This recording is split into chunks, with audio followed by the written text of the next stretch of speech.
All right, so to start, I'll be walking around and talking a little bit as I make this recording. Um, that is something I typically do and have done. I've mentioned in some of my past content that I've been making content for much longer than I've been publishing, which is sort of relevant in a way, but not really at the same time. So for me, I like to be able to be on my feet. Even though I'm someone whose whole background and education is primarily in technology and psychology, I really believe in, you don't have to be the cliche, if I need to put it that plainly when it comes to being a really nerdy person. If you work on a computer all day, you can be a really active person at the same time. And you see a lot of examples of that, in my opinion, in the tech industry. But this is part of the Digital Landscapes series. There's going to be a bunch of different topics I'll cover in that particular series. I think the best way for me to start is by saying that it's a really, really long form discussion, in my opinion. And I realize right now it's sort of just me putting my thoughts out there, which I'll be doing more and more as time goes on. But right now, I think the main thing that has sort of been on my radar for the last, really, I'm not exaggerating when I say, probably 10 years or so. I think that technology is one of those big picture topics that's sort of hard to sort through in short, because it is both such a part of our lives, and we all, benefit from the technologies that have been built and engineered and developed every day. At the same time, I feel that at times, I don't even want to say it's just lack of transparency, but I think that where there is sort of lack of education, maybe to some extent, there can be a lot of loss of the real nuance in a lot of these kind of conversations around tech and how we form legislation that's fair and that's reasonable. In the last few recordings that I've made, I've mentioned some of the topics that will be a part of this series, but I think that's one of the main things for me to emphasize, especially with this title, the United States of Tech, right? It's like I'm not trying to make a ridiculous title in any way, but I think part of what I want to emphasize from the beginning of this, as I go further into this topic, like I said, this kind of long form, big picture topic, the internet really did arguably come from the United States in a way, all right? It's not really that big of a deal, in my opinion. It's one of those things where it's almost sort of just like a technicality, right? We would certainly have had something like the internet, no matter what happened or how our current internet came to be. But I guess I bring it up in the context of it depends who you ask on a topic like this. You get a lot of really mixed opinions, and I'm always curious how people feel. When you talk about things like data residency or privacy rights, people's thoughts on the topic, some people will say things like, oh, well, Europe has gotten this better. They have so much more in place. They've put a lot more time and effort into their legislation around the topic, and other people feel very differently, right? But it's one of those things where, speaking of psychology, I think you could get really deep into, why do certain people feel the way that they feel? Is it more because they look favorably upon European countries or the EU? Is it more because they're trying to look at, America in some kind of bad light or anything like that? And I just want to say from the beginning, it really shouldn't be that relevant in my opinion, but I mean, I'm a native U.S. citizen born and raised, and so I'm not a prideful person. I'm, sort of, how do I put it, like, I think the best way to say it is that we should be able to take pride in our country and in the democracy that we celebrate in the United States of America. And so when it comes to things like technology, I mean, kind of like many other topics, in my opinion, if we have concerns, if we, feel that there needs to be sort of more substantial or bigger picture change, then I think that that's a dialogue that we should be having, and we should be, peacefully implementing diplomacy to talk about. I guess part of what I'm getting at is that there's always this balance in any of these conversations. Like, for example, even around things like data residency. I mean, I remember having debates about that, some of which in computer science classes, right? But really it had to do with the fact that, if you're putting legislation in place that requires certain changes to be made by businesses, well, especially larger businesses can handle those kind of changes more easily than smaller businesses, right? So you always do have that balance in, regulation and legislation, that is implementing regulation. Like, how do I put it best? I think we have to get away from this concept of just being anti-regulation across the board. I think that's something that makes, it sort of brings a lot of these nuanced discussion topics to a degree of, one-dimensionality, if I can put it that way, that just forces, a breakdown in any valuable dialogue or conversation. The reality is that, in my opinion, we need to look at regulation for what it is. We have no such thing as a free market in the United States, and we never have.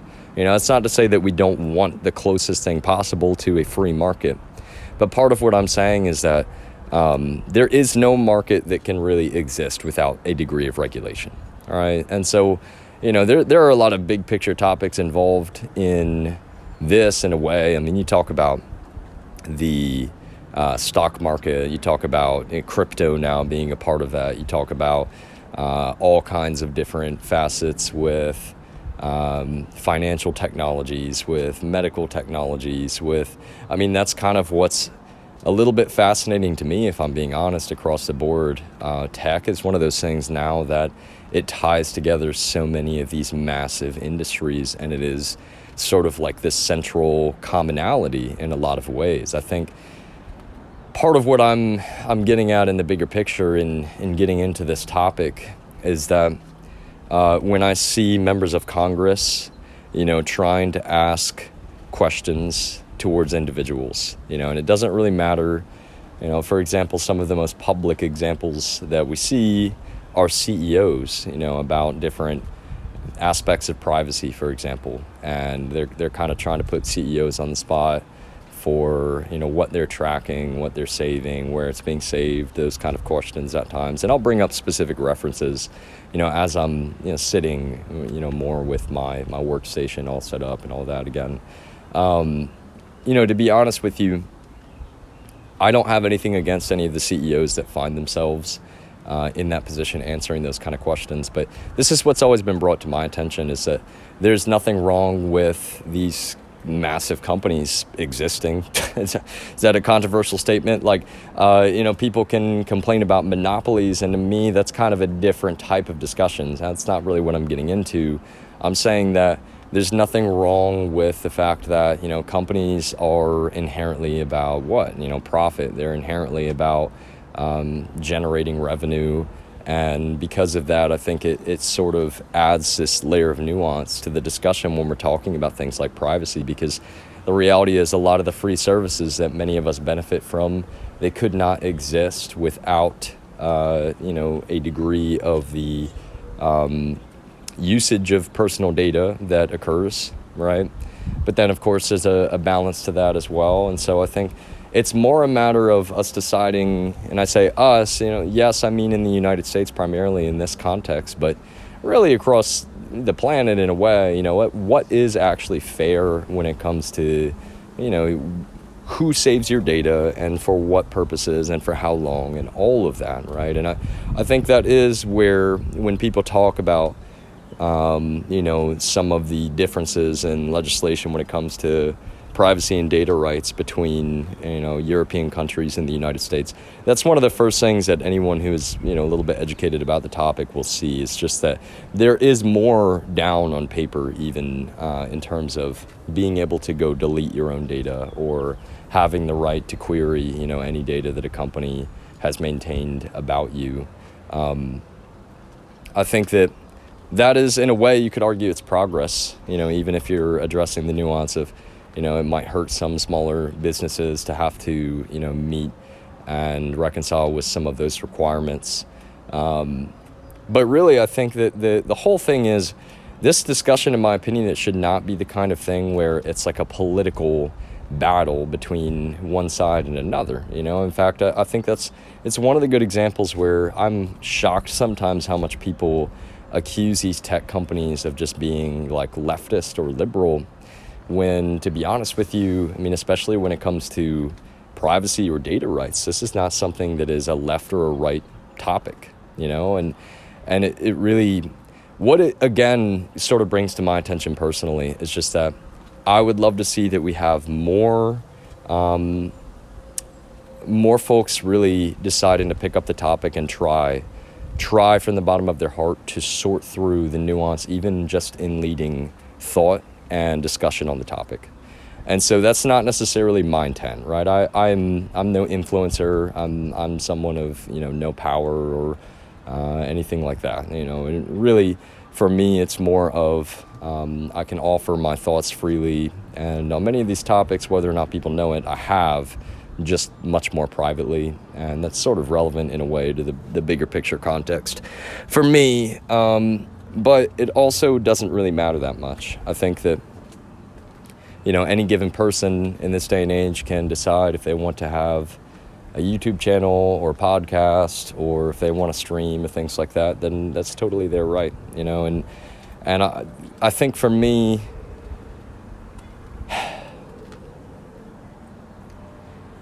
there's always this sort of deciding factor in I need people to understand how I actually think and how my mind works on topics like this. I'm not saying that I have anything profound to present to anyone. I think it's more a matter of, in the long term and in the bigger picture, I can really stand by this sort of argument. I am quite good at bringing together really abstract information and data and presenting it to people in a way which is more digestible. And I don't even mean the most, right? Some people may not find my particular style the easiest to sort through or to understand. But a lot of that also is just a matter of time and organization for me. See, I can make it very, very simple and plain, and I'll be honest with you, in my opinion, that's really what we need more of, especially on topics like this. I think that we need people, informing the general public what it really means when we talk about data rights, what it really means when we talk about privacy, what it really means when, what considerations do you need to have in your usage of different services and technologies that are so freely available in this day and age. And, to be honest with you, it's actually very easy for me to say that I have never been someone that is, especially particularly fearful of, privacy violations or, some kind of dystopian future, regarding the usage of our tech or our data or our services. And I think that should help anyone out there understand. I can't force people to believe me, but I can actually, sort of show that is true. And part of what I mean is that, to be honest with you, I am much more in favor of opening up every door that I can to my life and my existence, and just being fully transparent with anyone that's, wondering like what I'm about or what my motives are, or if they're, let me put it that way. I have no agenda. That's probably the best way to put it. I love this country. I love the United States of America, and I have no agenda.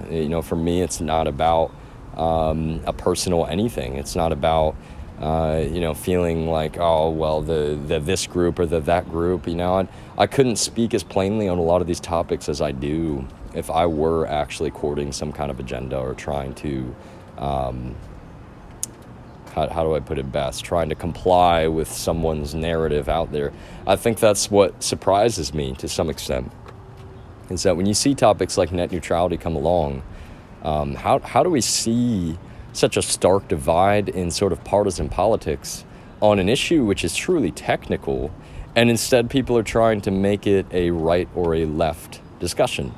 It's one of those things that for me, I remember watching and just being a little bit in shock, the number of people that just sort of freely accepted some of these narratives that are presented to them about something like net neutrality, and really without doing any of the technical research themselves. Something that they could read about in a few articles or a few videos in many cases, to at least have a relatively good layman's understanding of the topic. And rather than do that, they sort of buy this spoon-fed presentation. I really was surprised to see, and I'm not even going to name names at all, but some of the talking points from, at the time, particularly conservative politicians, like, it was shocking to me. It was actually kind of shocking. I then found myself in discussions, at the time with, folks who sort of were in between, right? Not necessarily one side or the other, but asking about family members or people that they knew that felt very strongly now about net neutrality. And speaking of psychology, that's one of those things that I think really brings to my attention how one-dimensional a lot of these really nuanced topics can become. As soon as you have, a few people on one political side sort of arming themselves with a, quote, narrative. And I shouldn't necessarily really even say quote, but I say quote because it wasn't coherent and it didn't really make sense at the time. And that's kind of the most bizarre thing to me, is that the number of political issues that become forced into such a one-dimensional topic because there is just lack of addressing nuance, right? But I think that's probably one of the easiest, ways for me to point out that there is no agenda with what I say or the way that I offer my thoughts or present information. I think that, the main thing that I really am disappointed to see at times is that in particular, that, politicians who don't actually know about a topic themselves would be handed essentially a list of bullet points, and they're just going to follow those, and because they're lobbied one direction or another, then that's exactly how they feel. And that's a bit bizarre to me, and when you think about the entire point of serving in Congress, for example, it's not about serving, whoever's paying you or donating to your campaign. And, well, I know that sort of goes without saying. That's sort of the thing, though, right? I am, I guess, a bit of an aberration in a way, just not in general, but in I hear so much sort of pessimism about politics in the United States across the board. And I understand where it comes from. Trust me, I do understand where it comes from. But at the same time, every single time I hear it, it makes me think, I wish that we could turn some of that pessimism more into a sort of an eagerness to see change in the overall equation. And so really, I guess that's part of, in the long form and the bigger picture of my arguments on topics like this, right? The Digital Landscape series will cover a lot of different topics in tech, and not all of them have anything to do with, politics or legislation or anything like that.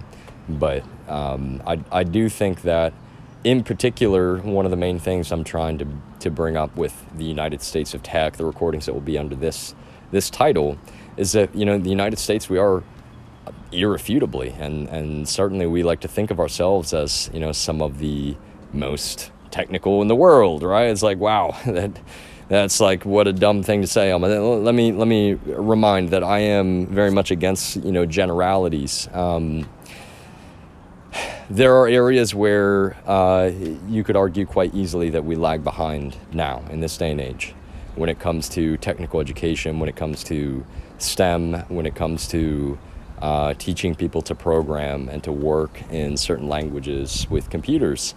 And that is a part of my sort of bigger picture, long-form argument. I think that we should be encouraging of learning real computer science in this country at young ages, right? I mean, as a part of, primary education. And part of the reason that I say that is you never know, someone could find that they really just think in those terms quite well, and it works for them. And, it's part of the nuance in the discussion. In my opinion, I want to be encouraging because I believe that anyone can learn to program at any age. I think we should get away, even if there's a degree of, it becoming harder the older that you get to learn certain things. I think we should get away from even thinking about that. I'm not saying it doesn't have some validity to it, but I also strongly believe that you can learn a new language at any age. You can learn to program at any age. And so it is sort of a matter of approaching people the right way and encouraging, if you really want to change career fields and go into tech, for example, whatever skill set that you currently have. I think there should be more than an abundance of paths in that direction. And so on that note, I can definitely say that I personally appreciate there are an enormity of materials now for you to learn different languages and learn different skills on the internet. But I do think that what we could use are more sort of, how do I phrase it best? I think folks that can kind of do both in terms of the talking and the educating and the generating excitement and interest all at the same time, and there are a lot of people like that. Actually, that's one of the things I think I want to emphasize. There are a lot of people, in my opinion, that already do that. When you look at streaming platforms like YouTube or like Twitch, and I'm not trying to cast any shade on any of those kind of people or be critical in any way, shape, or form, because I know personally I really appreciate a lot of the folks out there that do that. I do know at the same time that, there is this perception, I think, around computers and around streaming even, that it's mostly about gaming or about video games or about just having fun or, just sitting on a camera, goofing off. And see here, it's challenging in my opinion because, I don't feel that people tend to really give fair credence when they think about streaming at times. Partially because it is new, right? I think that when we talk about streaming in general, you even hear that term streamer or streaming, people think of influencer or they think of, somebody just on social media. And I guess that's what's kind of a double-edged sword, again, is a concept I bring up a lot because there's a couple different ways to look at it, right? In my opinion, a streamer, even that is educational and covers a lot of technical topics, they can, and very much, and probably should still have a sense of humor and have fun and show people that this is an exciting thing to do. And there is kind of a balance between having fun, generating excitement, and really being educational, right? That balance, though, is one that I have to say personally, I don't think that there is any perfect way to strike that balance. And so that's one of those things where it's like, I think of someone like Linus Tech Tips. There's a lot of good information. If you want to learn how to build computers, or if you're, interested in getting into fine-tuning your own machine or understanding, what kind of capability you can achieve with your hardware. Or even, I like that Linus Tech Tips does all kinds of content on, we're going to try to build a computer for X number of dollars, right? And they're really showing what they're doing the whole time, how they're shopping for different parts and how they're then bringing it together and some of the consolations and, using some of what they bought, where, and all that kind of stuff. I think that's excellent personally because that is a kind of skill that can benefit you for the rest of your life, especially in this day and age. If your job requires you to use a computer, building computers is something that will always be helpful for you. Being able to open up your computer and change a RAM module or change a hard drive or even understand what those parts are and where they're located, that is immensely beneficial. That's always something that, I guess that's the way that I look at a lot of the technical skills that you learn. And part of the reason that I've been so adamant about educating myself in my lifetime is that those are skills that go with you, no matter what job you're in, no matter what environment you're in. You really can benefit, and it's not even just personally. You can help other people out as well. But I think that's one of the things, right? Linus Tech Tips is kind of a fun channel. They have a sense of humor. They're talking about gaming a lot. They cover a lot of different, gaming in particular is a big topic, I would say, for building PCs. And, a lot of people joke about the term, quote, PC master race or those kind of things. It's kind of weird for me because I got into computers because of computers, really. I didn't personally get in, and it's absolutely nothing against. I think that's the truth, that for a lot of people, the gateway into learning about building computers or how to have a good computer or manage one has to do with gaming. That is not the case for me. Gaming is something I've done very lightly and casually throughout my lifetime. Obviously, that has ebbed and flowed as it does with anyone.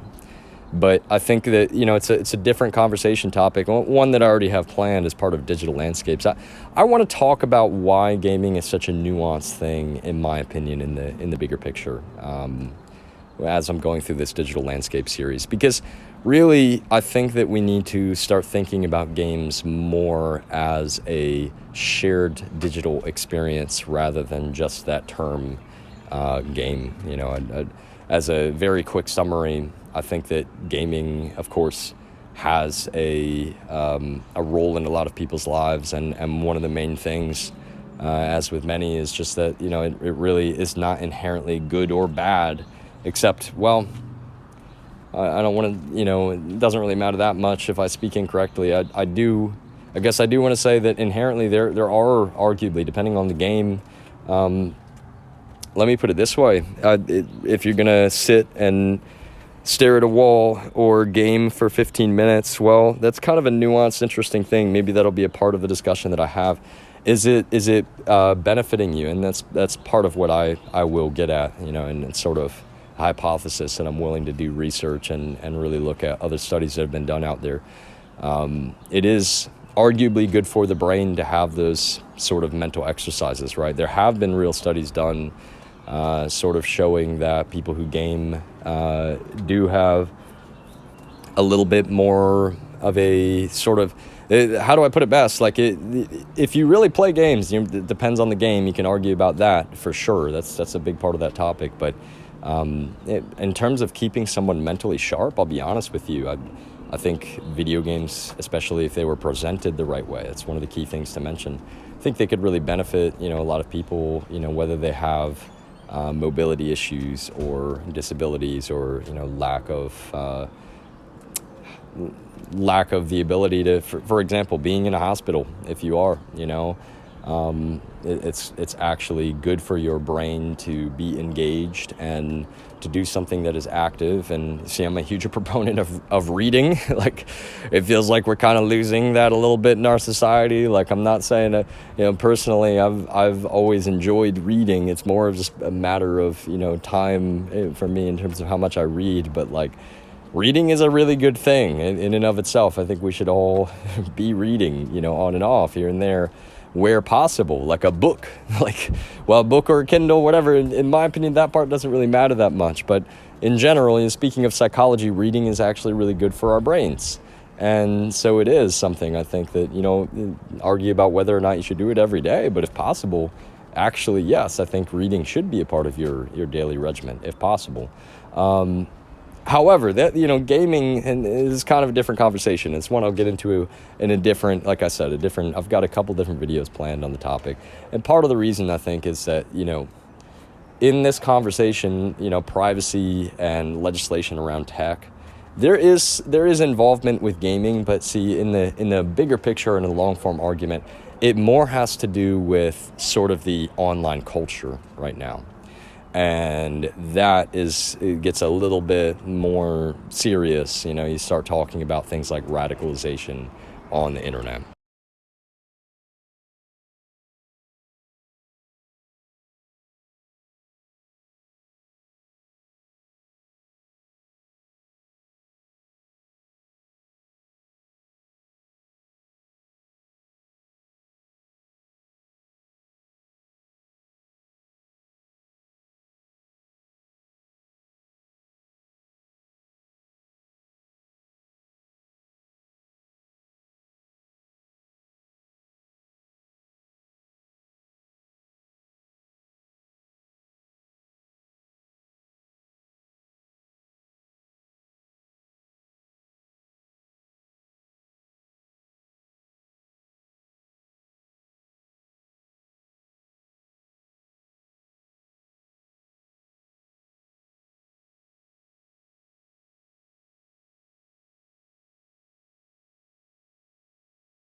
So bias is probably one of the main things to speak to when it comes to this topic in particular. Like, what I'm really getting at with the United States of Tech is that I would love to see more Congress people that are, deeply serious and educated about technology in the long run, sure.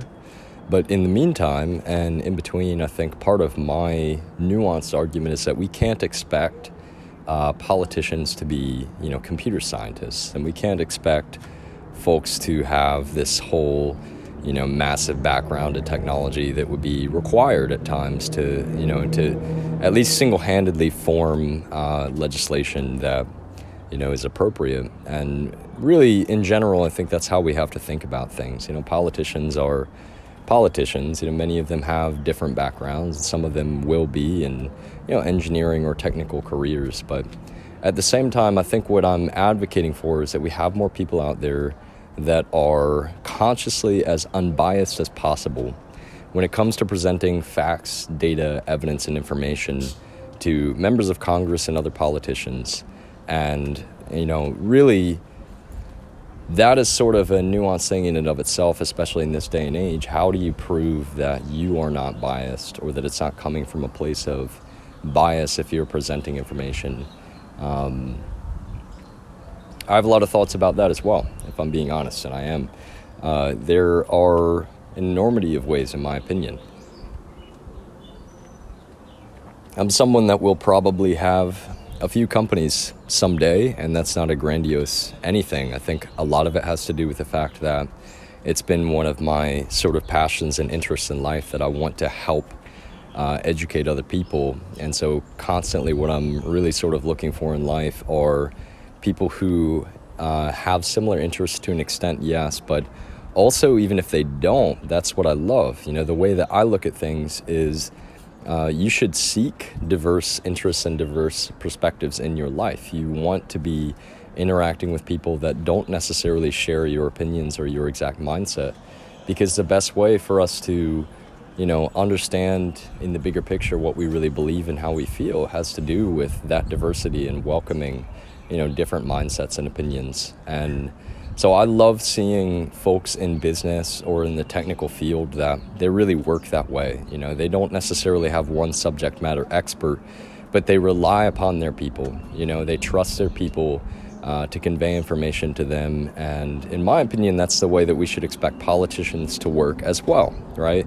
We shouldn't look at politicians like they're going to be the one-stop, expert on any given topic, but rather that they have the social skills and the the human intelligence to look at those around them and understand who can give them the information that they need, who can give them the summary where needed, who can present a topic to them in a way which is actually going to be digestible for them. All right, and so that's one of the main things I think for me to emphasize in the bigger picture of our politics. It shocks me sometimes when people will jump down someone's throat for, either not knowing about a given topic or, especially, this is one of the things that really gets me, freely stating the fact that they need more information.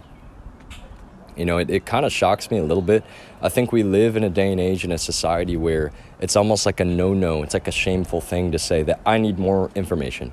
I need more information. I need more information. It's like if you're asked a question and you don't have a take, you don't have a perspective, if you haven't already chosen a side on a lot of these topics that get forced into such a one-dimensional issue, then that's something bad or that's wrong. And I think that's part of what's so difficult about a lot of these topics is that actually what we should hear more is I need more information. I need more data. I need more evidence. I need more, right? Like I really love when I hear someone say, I will give this response, but to be honest with you, this is a nuanced topic and it's something that we all kind of have to talk about more together, right? Because that really is diplomacy in my opinion. You can't expect anyone, nor should we expect anyone, a politician or not, to be a walking, talking textbook on any given topic. And I think what really gets me is that a lot of people will read a few articles or watch a video summary or two, and they suddenly consider themselves to be an expert on a given topic, when the reality is that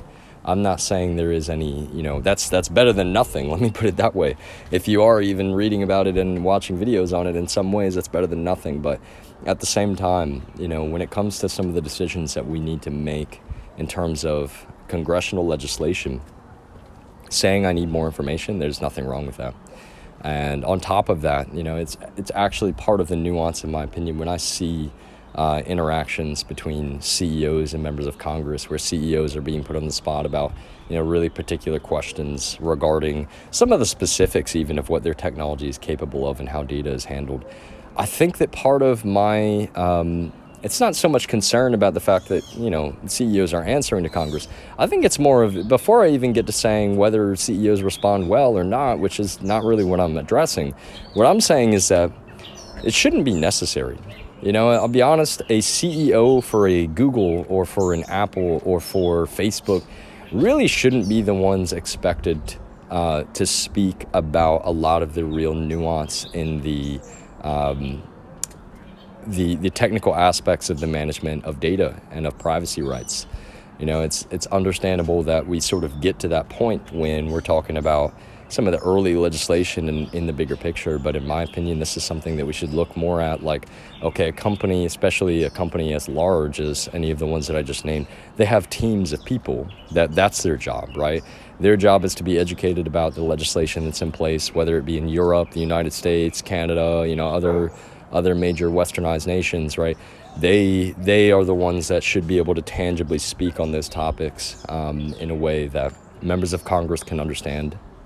And it should never be a game of trying to sort of mislead or leave anyone with a mistaken impression because of their lack of education about technology. And that's where I'm saying that I don't really feel that that's how CEOs are in their responses to many of these questions. But I think that is one of the things that just brings up that topic for me, of that we should have more people out there that are, as unbiased as possible, trying to address some of these nuanced issues. Because there are a lot of members of the public that, they might see interactions with a CEO and not really realize that, a CEO is not the person, working on systems in most cases, right? They're not the ones that are writing code. They're not the ones, and I'm not saying they have no involvement. Don't get me wrong. I'm an advocate of, kind of being a jack of all trades, and a lot of CEOs are, especially in particular in many cases. But what I mean to say is that I think that it's not reasonable, sort of like expecting a president to know all about any given topic at any given time. It's not reasonable to expect a CEO to be completely in the know about how data is managed in their organization from the top down to the level of specificity that I see members of Congress, sort of querying in some of those interactions. And so when I have time, I'll go back and I'll show some of the interviews that I'm referring to, that I had, seen in the past. And I really did. I paid very close attention, and I took mental note, because it was one of the main things that was evident to me is, if we're at a point where a member of Congress is even having to ask, a CEO of Google about the absolute, down to the wire specifics of what data is tracked from a Google application, well, it's not that there's anything wrong with asking, I guess is part of what I mean to say, but the fact that we're led there in the first place, it's almost like we should be having a much more substantial dialogue that is not just between a member of Congress and a CEO. And really, again, it's no criticism of Google, it's no criticism of any member of Congress that ask questions. I think the main thing for me to say is that in the long term and in the bigger picture, I think what we have to remind one another of is that legislation will always lag behind technology. Technology is something that grows and it iterates so quickly that we really then sort of have to look back in time a little bit and figure out, okay, what laws do need to be put in place, what is reasonable and what is fair. And in some, I would make an argument in the bigger picture that in many aspects we can sort of look at the past and how some of these changes happened previously to help inform us about what is coming in the future. However, where we sit right now, I think that there is a lot less subjectivity to the conversation and the dialogue than a lot of people may be under the impression of. I think that a lot of what we can agree upon is actually universal, even if, we still can argue about it until the end of time, which we can. But that's a big part of what I mean. I would love to see that we, especially on a topic like this, we try consciously, to the best of our ability, to get away from making it a right or a left topic, because it's not a right or a left topic. It's not a topic that should be seen as particularly polarizing, in that way, because all of us use these services, all of us use these technologies. And so it even makes me think of from the top down in the United States, and part of the reason for this title, the United States of Tech. In my opinion, the general public, to some extent, it actually benefits us all to have a degree of understanding, well, what is fair when it comes to even people like the president's cell phone, all right? Members of Congress, if they have access to sensitive information, how are they educated about what devices they use, how they access? There's been so many, quote, scandals in the last, 5 to 10 years around technology in a way. We had a lot of bitterness around the whole emails thing with Hillary Clinton. We had a lot of argument around Donald Trump not wanting to use, a government-provided cell phone.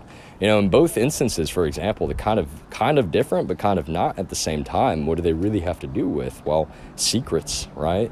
We are a country that, has always had sort of this involved relationship with secrecy since our founding to an extent. And I think that part of what's difficult is that when we look at what's fair in some of these conversations, I think the general public should understand why a president is asked to use a particular cell phone, right? I think that members of Congress, in my opinion, it's part of what I'm getting at, where we generally have concerns about privacy and information security and things like that. I think that at times my concern is that we become so, quote, distrusting of government across the board that we even have politicians or a president like Trump that doesn't want to use a phone that's secured by our own people.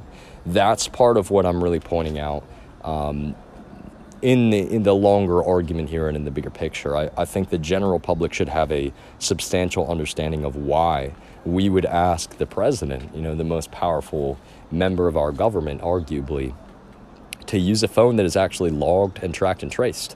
And I mean every single word, right? Because it's just like phone calls that a president has. I mean, that should all be a part of our archive in a way, should it not? It's one of those things where it's like, maybe for some people it's not fun to think about, but the reality is that, we have to have our own security measures in place. And while we don't necessarily want to publicize everything about how we work, I think transparency is one of those things that goes a long way for helping the public understand, why privacy really matters, why security really matters. In this cyberspace, for example, at this point in time and in this day and age is just as important as our airspace.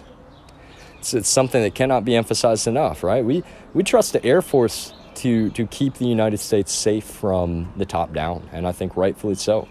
At the same time, it's like, wow, what a bizarre thing to think about. See, the entire cyberspace, which is a term that people should be familiar with, is just as important for keeping this country secure at this point in time as our entire airspace.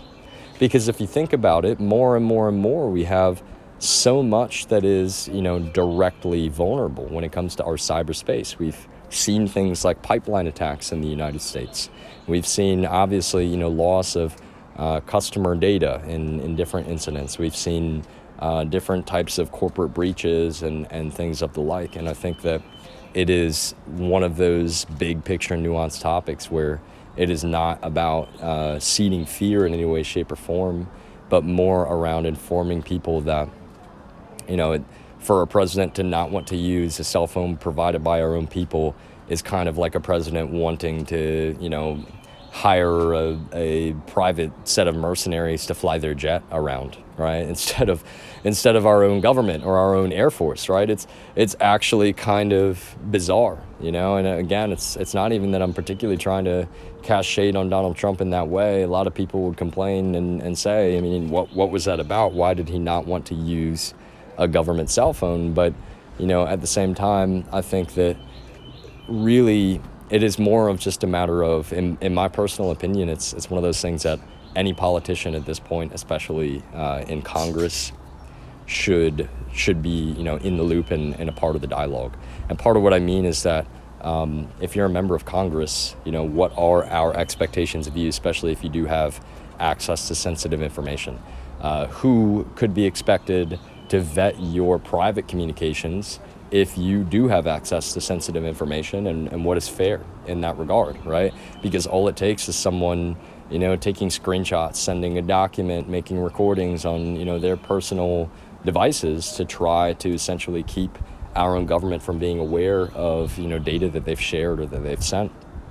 And I think that's one of the things, is that rather than allow that to kind of remain in this gray area where there's not really, a substantial set of expectations that are defined, I think the public and Congress and literally everyone in the United States, especially that's of voting age, should be involved in the dialogue. What is fair in that regard? How do we treat our own data the way it needs to be treated? And also, when we see examples of radicalization happening on the internet with people that do have access to sensitive information, what are the actual means through which anyone can raise concern? What is tactful and what is reasonable? Because I think the last thing that we ever want to see or that we ever want to allow to occur is that other countries get ahead of us in this regard, that they understand that they can sort of turn our own people against us and against our government, and in doing so, it really gives them an in, whether it be to sensitive information or to secrets in general, right? It's one of those things where it is this blending of human intelligence and plain old regular intelligence, in my opinion, right? It's kind of like we have to remember that we lived in a day and age without cell phones altogether, and we have to think about cell phones as what they are, not just like everybody has their one phone and that's how it works. Like, no, it's a phone is a computer in your pocket. And just like any device out there, a phone can be hacked, a laptop can be hacked with enough effort. Unfortunately, even with all of the security features in the world, there are many cases where, especially, depending on the context, there's not much that a private citizen can do if there is real targeting, especially from nation state actors or from real cyber criminals. And so it's, again, I think that when I think about our members of Congress at this point, even if you're not concerned about their own actual personal behaviors or what sensitive information they could have access to, one of the things that is obvious to me, I believe our government, personally, we should have essentially concierges, liaisons, if you will, that are sort of like our internal tech people. If anybody that's in Congress is worried about, the security of their own network, for example, even in their home, it should be relatively reasonable for them to work with someone who's going to help them secure that, and with transparency, understanding exactly, to some extent, whatever extent possible, how it works and what is set up. But I think that's kind of in the longer term and in the bigger picture. Right now, I think it's more about sort of the communication of expectations and making sure that we have everyone on the same page enough in the public that we understand why, we would ask certain things of politicians that decide to be public servants, right? And so I guess also at the same time, it's like I have a lot of thoughts in terms of, it's sort of the interaction between private and public. There's a lot of private contracting in government work. I don't think there's inherently anything wrong with that. But really, I would love to see that we have more public servants, especially that are out there, speaking intelligibly on topics like this, trying to help sort through what are many times some really complicated, nuanced issues for members of the public. So that's all I've got for now. I'll probably be recording a bit more today and in the next few days. But at the moment, I think I really need to emphasize that it's easier for me to speak on many of these topics just sort of briefly and off the cuff, even if there is a degree of preparation, which there always is. But as time goes on, I will be writing more. I'll have a couple websites up, and a lot of this kind of information I'd like to put together more tangibly with references to give anybody the opportunity, if they're actually interested in looking through topics like this. Here are some direct links. Here are some, and like I said, when I have time, I'll be sitting at a workstation and going through some video footage explaining sort of some of the psychology around what I'm referring to. But in the long run, I think that it is the kind of thing where we need to, without judgment or fear, put our heads together, and make sure that we're not looking at this topic as something that can be made political. In fact, that's the last thing I want to end on, and what I really stand by from the bottom of my heart. The technology is one of those things, just like sort of the foundational values of this nation in the United States. We are apolitical. This was not a nation founded by folks that were of any, polarized partisan politics. Sometimes I feel like we it's not out of pessimism, but I think when we let some of these topics get too polarized or too one-dimensional, it feels like we sort of lost sight of that. But I know that we haven't, and I know that most people are, trying to remind themselves of that all the time, that, we shouldn't be looking at things like it's a left or a right thing as much as possible. We should be looking at these topics and these dialogues as they are, which, it means addressing a lot of the nuance, but it also means that we're going to have to be patient and sort of lean on one another in terms of our education and the way that we can go through that information together. So that's all for now.